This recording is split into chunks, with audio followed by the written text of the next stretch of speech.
breve contar un poco cuáles son... estuve aquí hace 3 años, puede ser, o hace 4 años ya, no lo sé, casi 4 años, contando un poco cuál era en general toda la problemática técnica que trae consigo el recrecimiento del embalse de Yesa. Entonces lo que voy a intentar ahora es, además de resumir un poco aquello, porque igual no,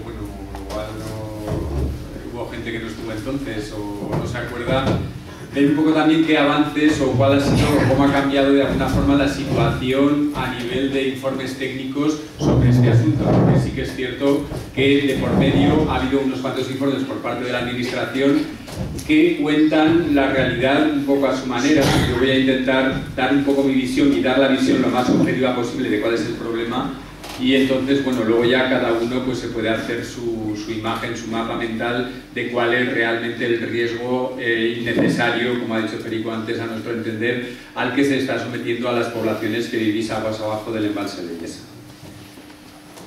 Bueno, nada, esta simplemente introducción. El embalse de Yesa es un embalse relativamente grande, bueno, todos sabemos que tiene 500 hectómetros cúbicos. El recrecimiento plantea el llevarlo a 1000 hectómetros cúbicos, se convertiría en uno de los embalses más grandes de la cuenca del Ebro, y ese volumen de agua evidentemente pues plantea una serie de problemáticas, sobre todo porque cuando uno ve este embalse, lo último que se imagina, o sea, cuando uno ve este paisaje, y pues si pudiéramos quitar del medio el embalse, lo último que se imagina es que se puede hacer aquí un embalse, ¿no? Porque digamos que no es el sitio clásico donde existe una cerrada de material rocoso, sólido, donde puede asentarse una presa, ¿no?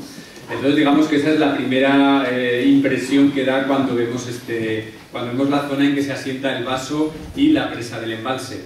Todo el Valle del Aragón es relativamente amplio, está formado por lo que llamamos las margas de Argüis-Pamplona, que sería todo el material gris que aparece en el fondo del valle, y solamente hay un punto prácticamente en toda esta zona del curso del Aragón donde el valle se estrecha lo suficientemente como para poder colocar una presa, y ese punto es precisamente donde está situado la actual presa de Yesa. El problema es que ese material, a pesar de ser algo más duro que las margas que tiene alrededor, no reúne las características necesarias para ser el asiento, para ser el cimiento y los estribos de una presa de esta envergadura, como veremos, como intentaré mostrar a continuación. Esto es un poco el mapa geológico. Lo que llamamos mapa geológico es simplemente poner los tipos de roca que hay en cada sitio, ¿no? Aparece representado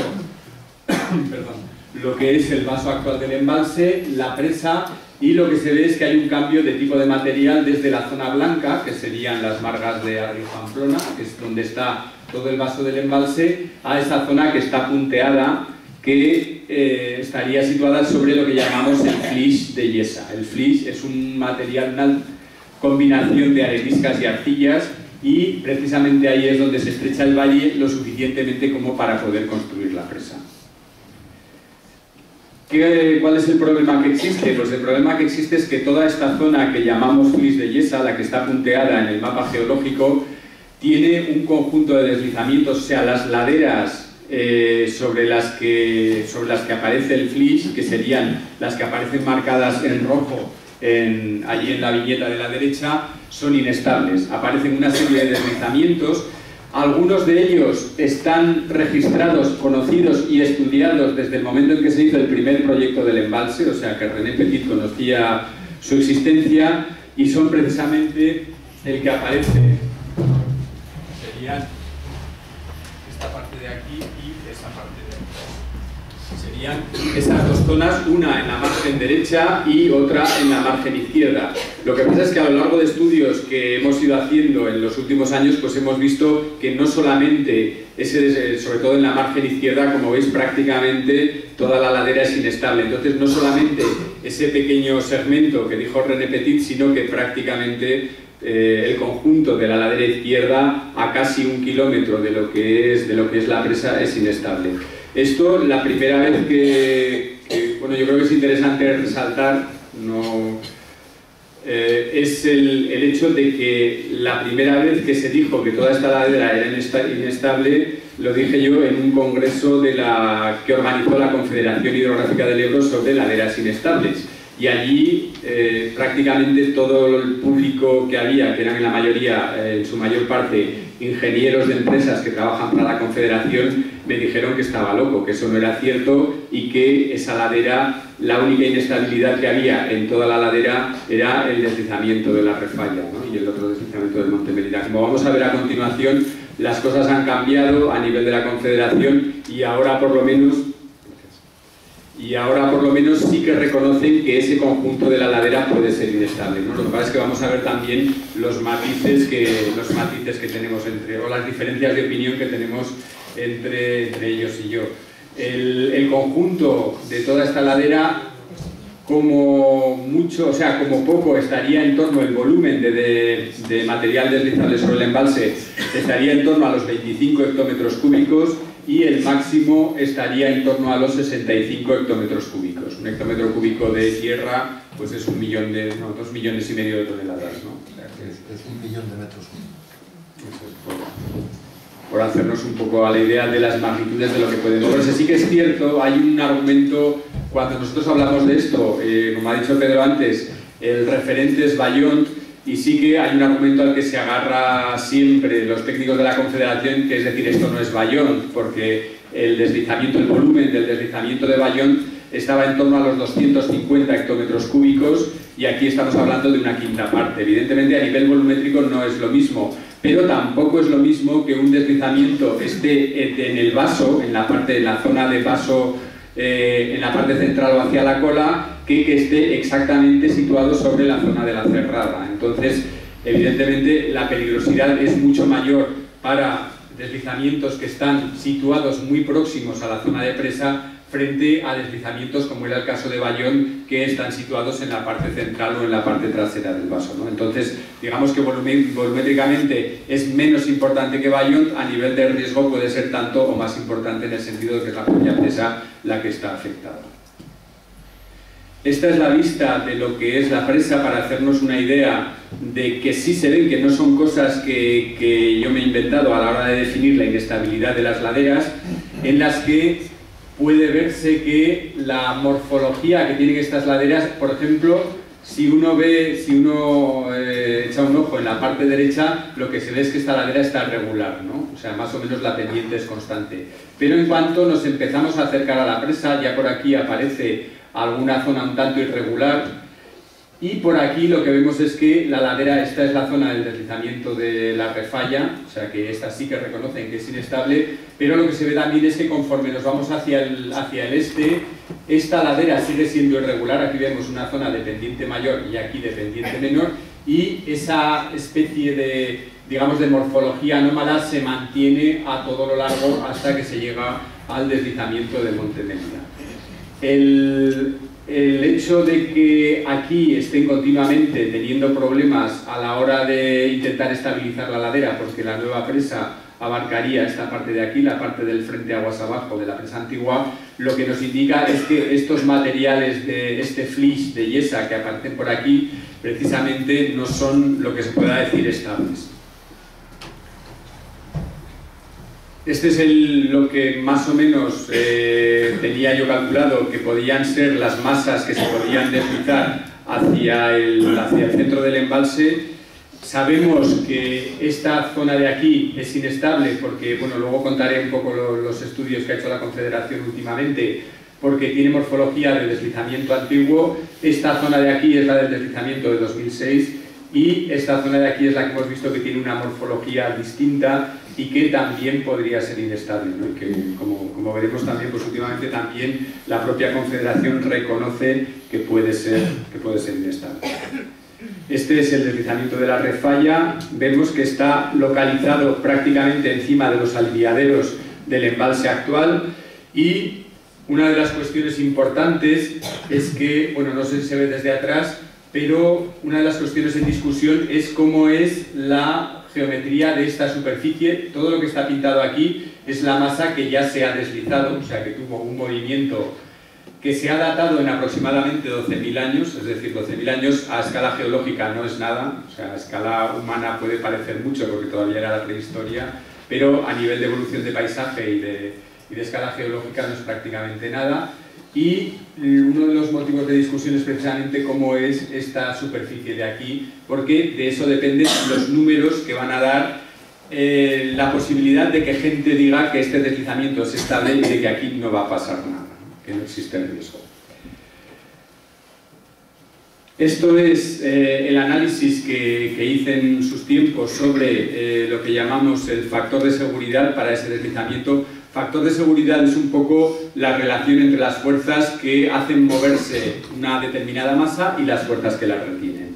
Entonces, cuando el factor de seguridad es 1, las fuerzas que empujan son las mismas que, o sea, son iguales a las fuerzas que retienen el deslizamiento. Es decir, que estaría con factor de seguridad 1 en equilibrio inestable. Entonces, ahora mismo, en la situación actual, la posición del deslizamiento de la refalla, que es el de la margen izquierda, dentro de este diagrama, este es el factor de seguridad 1, estaría, según las condiciones en las que estemos trabajando, estaría con factores de seguridad mayores que 1, fijaos que aquí pues llega a tener 1,4 o 1,6, o factores de seguridad menores que 1. ¿Eso en función de qué? Básicamente en función de la sismicidad. Parece que algunos de los deslizamientos que se han producido en el Pirineo están en relación con movimientos sísmicos y por lo tanto estos influyen negativamente en la estabilidad de estos deslizamientos y podrían llegar a desencadenarlos. Todo esto podría, digamos, tranquilizar a la gente que vive aguas abajo en este caso, o a los técnicos que de alguna forma estamos preocupados por la seguridad del embalse, si esto fuera una verdad absoluta. Es decir, si pudiéramos decir que ese factor de seguridad de 1,7, pongamos por caso, en el caso de que no hubiera sismo, o sea, de que del momento, digamos, ahora mismo, que eso nos diera la seguridad de que sea estable. Pero esto es cocina. Esto, al fin y al cabo, el que ha hecho la cocina sabe qué ingredientes le ha metido y sabe qué es lo que puede salir de ahí. Pero esto no son verdades absolutas. De alguna forma, el factor de seguridad se inventó como algo, puesto que no sabemos si ese deslizamiento se va a caer o no, vamos a darle unos números y vamos a darle unos números que nos sirvan para diseñar en función de cuál va a ser el uso o el riesgo de lo que haya aguas abajo, de lo que pueda entrar en problemas en caso de que la presa falle. Para que nos hagamos una idea, el Servicio Geológico de Estados Unidos, sabiendo la indeterminación, sabiendo que esto que no son verdades absolutas, que esto no es matemática pura, lo que dice es que como mínimo los factores de seguridad en deslizamientos que estén en relación con presas estén en torno a 2,5. ¿Por qué? Porque se sabe de taludes, de deslizamientos que se han movido con factores de seguridad de 1,8, de 1,6, de 1,5. Entonces dicen, bueno, vamos a ver, puesto que esto depende de una serie de números que los geólogos o los ingenieros meten aquí para ver si esto funciona o no, vamos a asegurarnos en el caso de que realmente tengamos personas que puedan entrar en riesgo en caso de que eso se mueva. Y entonces dice, pues pongamos un 2,5. ¿Cuál es la actitud de la Confederación Hidrográfica del Ebro? En este caso es exactamente la opuesta, con factores de seguridad, y eso lo puede leer todo el mundo en los informes que hay del propio Colegio de Geólogos sobre IESA. Con factores de seguridad de 1,05 dicen que ese deslizamiento es estable y de que aquí no pasa nada. Eso a mí me parece especialmente grave en el caso de técnicos que conocen cuál es el significado de los números del factor de seguridad, a no ser que lo desconozcan, cosa que yo me resisto por otra parte a creer, ¿no? Entonces, este es el estado del deslizamiento de la margen izquierda, del deslizamiento lo que se llama deslizamiento de la refalla. Con esos números, también para hacernos una idea, con esos números que utilizan para sacar esos factores de seguridad, el deslizamiento del monte, la ladera del monte Mélida, la de 2006, nunca se habría movido. O sea, uno coge la cocina, mete esos números que están utilizando para los otros deslizamientos y resulta que los factores de seguridad son de más de 1,5, con lo cual ese deslizamiento no se hubiera producido jamás. ¿Qué es lo que ha pasado? Pues que los números que están utilizando o que estamos utilizando probablemente no sean los reales. ¿Por qué? Porque es muy difícil saber cuál es, por ejemplo, la fricción que se ejerce entre dos bloques de roca. ¿Por qué es muy difícil saberlo? Porque hace 12.000 años eso se movió, cambió completamente cuáles eran las propiedades de la roca y ahora exactamente no lo sabemos. Pero digamos que hay personas que son, o investigadores que somos lo suficientemente modestos como para reconocer que no lo sabemos y que yo no sé si ese deslizamiento se va a mover o no se va a mover, y hay gente que es capaz de asegurar que dice que eso no se va a mover nunca. Yo no sé si ese deslizamiento se va a mover o no. Lo que sí sé es que eso supone un riesgo, y ese riesgo es inadmisible teniendo en cuenta la población que vive o las poblaciones que viven aguas abajo de este embalse. Con 500 hectómetros cúbicos el riesgo es importante, pero con 1000 hectómetros cúbicos el riesgo de desagüe rápido de ese embalse se duplica, por lo menos. Este es el deslizamiento del Monte Mélida, este que decía que nunca se hubiera movido con los parámetros que se están utilizando para calcular los factores de seguridad para los otros deslizamientos, y que por tanto aquí teóricamente no tendría que haber pasado nada. Ellos en realidad le echan la culpa al vertedero que se ve ahí abajo, al vertedero que se hizo durante la acumulación de material, pero la realidad es que los parámetros, o sea, las propiedades que tiene esta roca no son las que están considerando, porque en los análisis de estabilidad lo que nos sale es eso, ¿no? O sea, que tenemos que bajarle la resistencia a esa roca para conseguir, o para poder explicar este deslizamiento, con lo cual suponemos, o supongo yo, que todo el conjunto de la ladera está funcionando con unas propiedades distintas a las que se están suponiendo en los informes. Bueno, estas son las grietas que aparecieron en el año 2006, ¿no? Y esto es un poco la explicación, algo que yo creo que es de cajón a la hora de considerar las propiedades. Hay un parámetro para la roca que simplemente lo que dice es qué inclinación tiene que tener la superficie de deslizamiento de debajo para que ese material se mueva. Entonces, aquí está la escala vertical exagerada. En la zona del Monte Mélida esta inclinación es de unos 15 grados. Bueno, pues el ángulo con el que trabajan los proyectos de diseño para los otros deslizamientos, los cálculos de estabilidad con lo que están funcionando para los otros deslizamientos, es de 28 grados. O sea, por hacernos una idea de cuál es el optimismo con el que se está trabajando en estos temas. Optimismo teniendo en cuenta el riesgo que corren las poblaciones que están situadas aguas abajo. ¿Qué es lo que ha cambiado un poco desde, esto quería también contar, desde hace 4 años cuando estuve aquí? Pues ha cambiado que de momento la administración ya reconoce la existencia de un deslizamiento, una zona de deslizamiento más o menos continua desde la zona de deslizamiento del Monte Mélida hasta la Refalla, en la margen izquierda, y también reconocen la existencia de deslizamientos en la margen derecha, que son los que el último presupuesto de 24 millones que adjudicaron el otro día era para intentar controlar estos deslizamientos que aparecen en la margen derecha. Todo esto sin conocer realmente cómo es la geología de la zona de la Cerrada, y eso yo creo que es un punto muy importante. O sea, no saben a ciencia cierta cómo es realmente la estructura, o sea, cómo están dispuestas los estratos, las capas en toda esta zona de aquí, algo que debería ser básico para antes de empezar a trabajar y poder saber si realmente se pueden hacer análisis de estabilidad como los que están haciendo.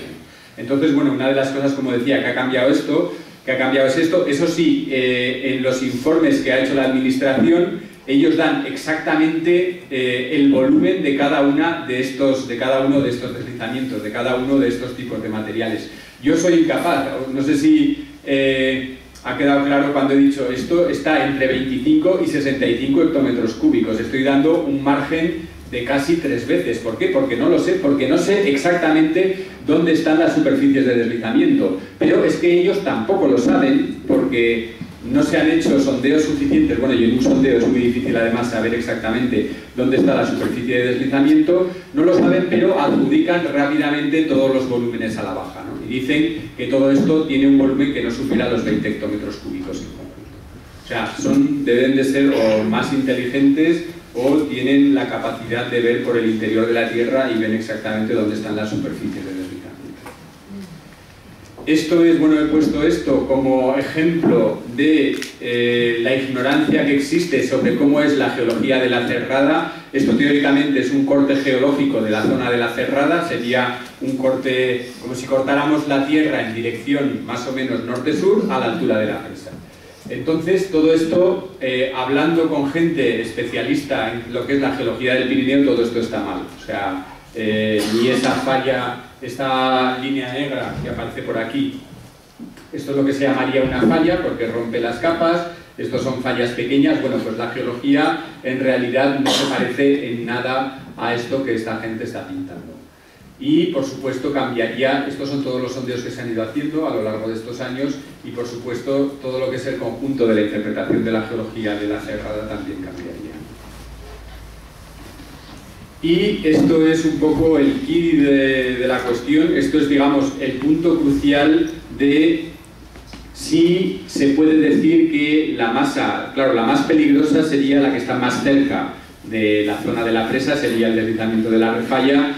Y yo, para mí, esta imagen, que es del informe del Colegio de Geólogos, demuestra un poco no solo la ignorancia, sino además el sesgo hacia dar una imagen falsa de seguridad de lo que está pasando aquí. Uno es la propia geometría de la superficie de deslizamiento.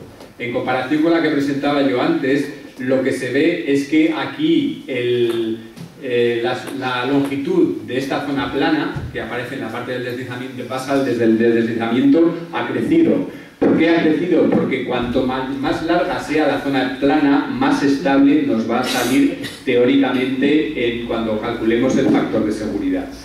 Y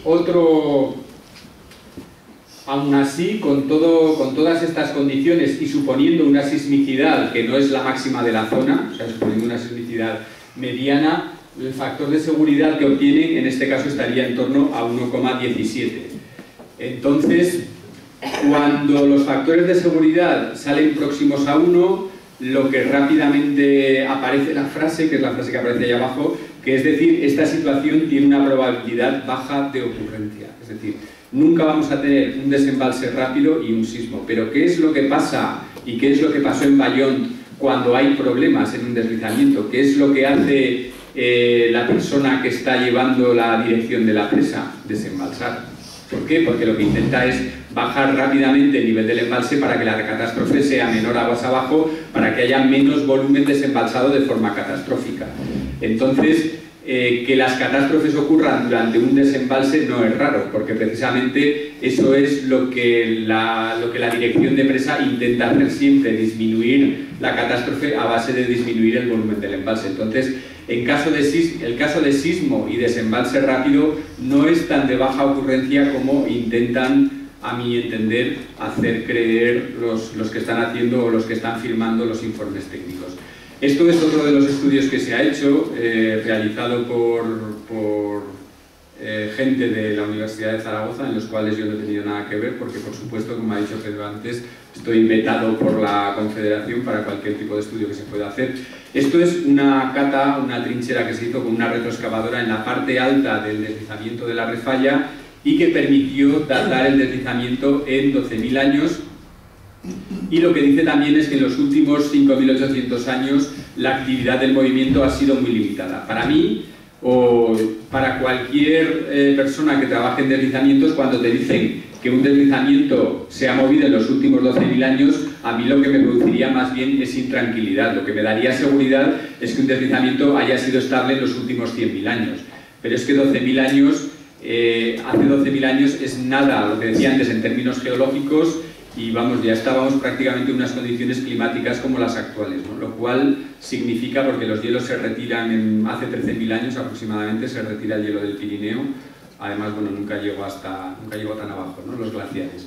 Pero digamos que el paisaje y lo que conocemos sería prácticamente igual como que el que tenemos ahora, ¿no? Por lo tanto, 12.000 años yo creo que no es una cifra que permita realmente estar tranquilos, ¿no? Pero claro, en los estudios de la Confederación se utiliza precisamente el sentido contrario. Dice, bueno, como no se ha movido en los últimos 5.800 años, este deslizamiento es estable. ¿Es estable hasta cuándo? Pues probablemente hasta que haya algún factor de desestabilización.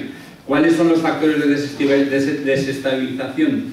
Perdón, fundamentalmente dos. Uno, la actividad sísmica, que es lo que he comentado antes, y otro, la saturación en agua. ¿Cuál es el problema con un embalse? Un embalse satura en agua las laderas y por lo tanto lo que hace es empeorar las condiciones de estabilidad.